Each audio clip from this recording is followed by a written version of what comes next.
what's going on? Welcome to the Prolific Podcast, episode 1, hosted by yours truly, Strolific. Thank you guys for rock with me. I really do appreciate it. I'm going to do a quick little rundown of what we're going to be going through. Typically with this podcast, we're going to be covering topics such as like anime, NBA, video games, stuff that I'm interested in, that I'm passionate about. Makes it a lot easier for me. You guys give a like on the video. I would really appreciate that. It helps the video get out there. It helps us grow as a community. So I would really do appreciate that. Make sure you follow me on all of my social medias. I'll leave them down in the description below. And also I will have timestamps for specific topics that we talk about if you want to skip over to specific topics that you're more interested in. If you are a real one, you will follow and watch the entirety of the video. I would really appreciate that as well. Without wasting any time, I do want to get into it. I want to talk about Game 5 of the NBA Finals last night. Unfortunately, Kevin Durant did go down with an apparent Achilles injury. I do think that he was rushed back. They try to, I wouldn't say force him to come back, because if KD didn't want to play, then he, wouldn't have played. But he looked pretty good, throughout the first quarter. He was hitting a few good shots. Had about 11 points, I believe. The Warriors just looked completely, different and more confident with him on the floor, and then unfortunately went down. To the Toronto fans that were cheering and waving by at AD going down. That's extremely disrespectful. Extremely disrespectful. I could be the biggest Toronto fan. I could be the biggest Kevin Durant hater. I would have never done what, those handful of fans were doing, cheering and, waving and showing happiness at a player going down to an injury, especially with him coming back onto the court from an injury. So the fact that the Toronto players had to kind of, tell their fans to tone it down, it was just extremely disrespectful and truly classless. But I guess they did, hear Kevin and applauded as he walked off the court. So I guess that makes up for it. But I feel like, personally, the damage was already done. But I'm just touching on a few key points of the game. Steph was aggressive to start. He was aggressive throughout, even though he kind of went quiet in the fourth quarter. And Kawhi kind of turned up in the fourth quarter. He scored 10 straight points in about 2 minutes to give them a 7-point lead. Honestly, at that point, I thought the game was finished right there. But Golden State showed some great poise. DeMarcus Cousins went huge for them in the second quarter after KD went down. And they were able to squeeze out that win.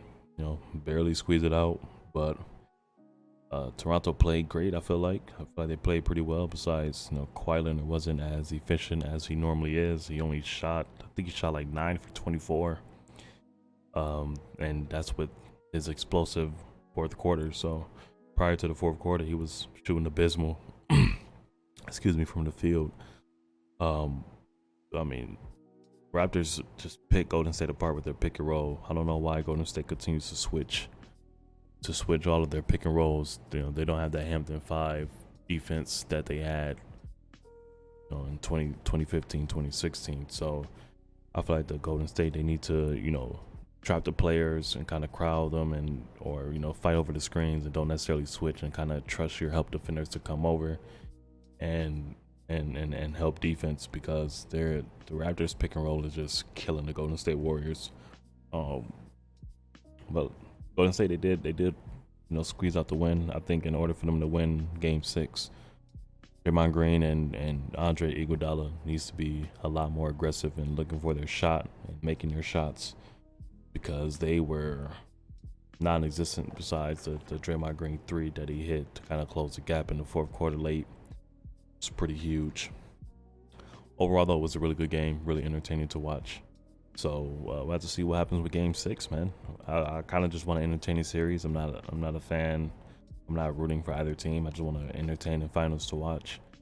Even without Kevin Durant, it's been pretty entertaining to watch. So transitioning over, I do want to talk about Tony Parker. Tony Parker, San Antonio Spurs legend. He he did announce his retirement. 18 seasons in, so four-time NBA champion, 2007 Finals MVP. You know, a master of the floater teardrop. You know, the last of the San Antonio Spurs dynasty with Tim Duncan and Manu Ginobili has announced his exit. I do want to wish Tony Parker the best of post life, post NBA basketball. One more NBA topic that I did want to talk about: the Houston Rockets and Mike D'Antoni are supposedly, reportedly nearing an agreement to a contract extension. Me personally, I'm not a really huge fan of Mike D'Antoni as a coach. I do think he's pretty good offensively as a regular season coach. I think he's not going to get it done for you in the playoffs. It's shown time and time again. You know, with Phoenix, Steve Nash, and Carmelo in New York. Kobe in Los Angeles. It's not his offensive scheme is not playoff winning basketball, and you would have thought that the owner of the Rockets, after losing to Golden State again this year, they said that they're going to win championships with James Harden. With James Harden and Mike D'Antoni, that's not going to happen, because history has proven itself, and I think it's going to continue to prove itself.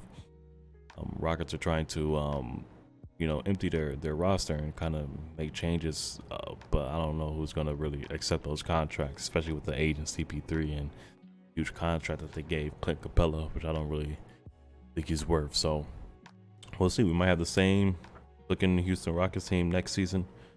It might be the same result, which is an early playoff round exit. Transition over, I want to talk about E3 a little bit.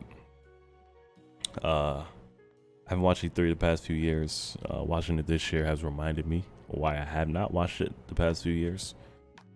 It's been somewhat disappointing, honestly. Microsoft, their best showing was the Cyberpunk 2077, which was amazing. Especially announcing Keanu Reeves as a part of it. Will be featured in the game himself. That's going to be fucking sweet. But other than that, that was kind of the best about the Microsoft press conference. They did announce their new system, Project Scarlet, which the partner working with AMD. They're going to be putting out the next gen console that's going to crank out a whopping 120 FPS and 8K gaming support. I don't know who's doing 8K right now. I think that as a gaming community, majority of us would rather have 200 frames, 240 frames, and 4K gaming. 8K is kind of way into the future. We kind of want to just enjoy the gaming experience. 120 FPS is a big jump. It's double the amount that they used to have. But when you have PCs that's cranking out 300 frames, you got a console that's doing half of that, and it's supposed to be the next big thing. I think we would all rather have 200, 240 frames with 4K support, but that's just my opinion on that. Microsoft also did showcase the Halo that will be released with the Project Scarlet, which the Halo did look pretty good. As a kid, I wasn't really a Halo guy myself. I was more of a Sony person. I did play Halo a few times. The game was really fun, obviously. So we'll have to see about the Project Scarlet. I don't know if I'll be getting it or not, but we'll have to see. Moving on over to Ubisoft press conference. Their number one thing was Watch Dogs. I think safe to say, Watch Dogs Legions. You get to have multiple NPCs that you can recruit, to your resistance, and they're all playable characters, which I think is absolutely innovative. I think there's something fresh and new that the gaming industry needs. You had an old lady that was a retired assassin kicking ass. So I really do think that that fresh new idea is something that the gaming industry really needs, because a lot of this stuff is just recycled, ideas with one or two twists there. Hold 1 second.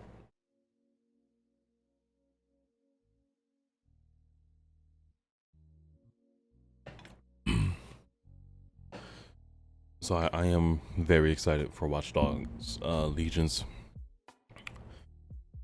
which is really surprising. I wasn't expecting that because I played the first Watch Dogs. I did not enjoy it.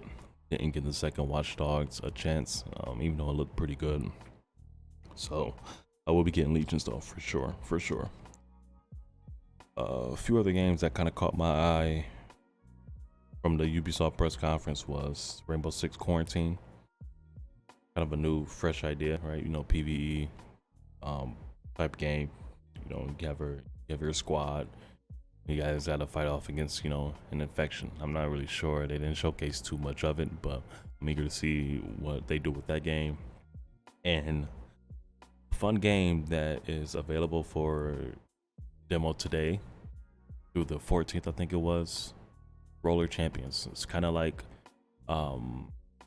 Rocket League, but you know, rollerblades and kind of like a roller rink arena. So looks pretty fun. I probably will try that out. Definitely might stream it. Twitch.tv/Strolific. Make sure you use your Twitch Prime sub on your boy. G plug. But yeah, man. Other than that, the conferences this far, I'm not sure how much more is left with the E3 schedule. They've been fairly disappointing.